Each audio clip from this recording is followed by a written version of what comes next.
Good morning. I'm going to tell you about this prophetic end time dreams that I had on New Year's Eve. So pretty much I was in this dream. I was in my closet. We just got home from dinner, my husband and I, and then he was saying it's time to go to work, and I'm like, no, I'm not. So then I walked in the closet to hang up my clothes, and then Jesus came beside me, and instead of going to the closet, I ended up going out to the front door. So now I'm standing outside. And then Jesus basically showed me how he's going to separate the sheep from the goat. It wasn't the day of judgment, but this is what he said. These are the ones I'm coming back for. And I'm going to read a few Bible verses about it. Ezekiel 34, verse 17, Good News Translation. Now then, my flock, I, the sovereign Lord, tell you that I will judge each of you and separate the good from the bad, the sheep from the goats. There's also another version in Matthew 25, verse 32.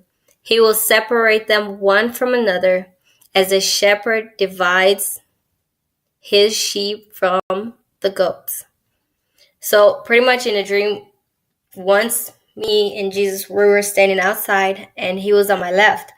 And we looked at the crowd. It was a huge crowd. And then people started sidestepping.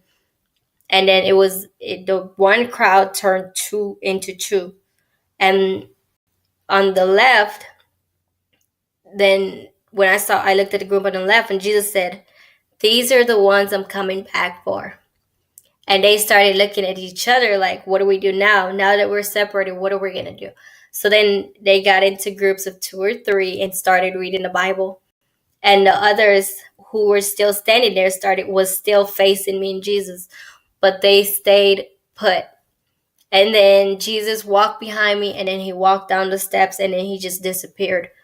And the group on the right, they started making excuses, and they were saying stuff like, I got to pick up the kids, or I got to go to work. I have a new job. I have a job interview. I have a new date. I mean, it was just random stuff that people were just spouting off. And there's also another Bible verse for it too. I'm going to go down to Matthew chapter 10, verse 37 to 39. Where Jesus was speaking, Jesus said, he who loves father or mother more than me is not worthy of me. And he who loves son or daughter more than me is not worthy of me. He who does not take his cross and follow after me is not worthy of me. He who finds his life will lose it, and he who loses his life for my sake will find it. So pretty much Jesus is saying it's time to take up your cross and follow him. We need to get rid of lust of the eye, lust of the flesh, pride of life, and just take up our cross, sanctify ourselves, consecrate ourselves to him, and just follow him. So I made a list of reasons that we should study the Bible, because that's what they were doing. The good group in the the sheep, essentially, they were studying the Bible and they were reading it. They were meditating on scriptures, and they were just patiently waiting on him. They were not going anywhere. The other group made excuses and they all left. So, reasons to study the Bible. Jesus is only coming back for those who study his word. If we fear and love him, we will obey him. And the word is our Noah's Ark. There are no chances of survival outside of it. The word is the light of men, and the darkness cannot overcome the light.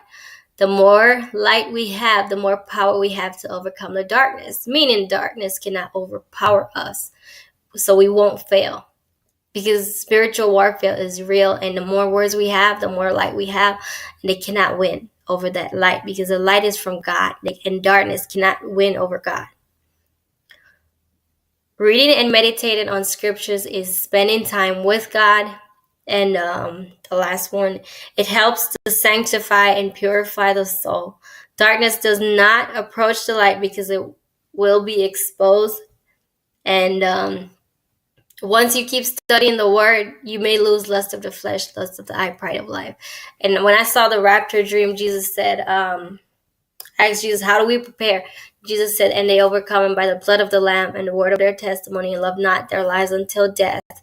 And I asked him, why won't some of us make it? He said, lust of the eye, lust of the flesh, pride of life. So basically, it's time for us to make the choice to follow him instead of the world. So I just want to wrap it up. There were 2 trees in the Garden of Eden. Adam and Eve had to make a choice. And now we have to make a choice. Because God is a God of choices. He's not going to force us to make a choice. But his judgment may come on this world where we are forced to make a choice. You can either die, where I'm talking about Armageddon right now. I'm talking about the final Gog and Magog. So we have a choice to make. Hopefully we choose life over death. Hell is the second death. So thank you for watching.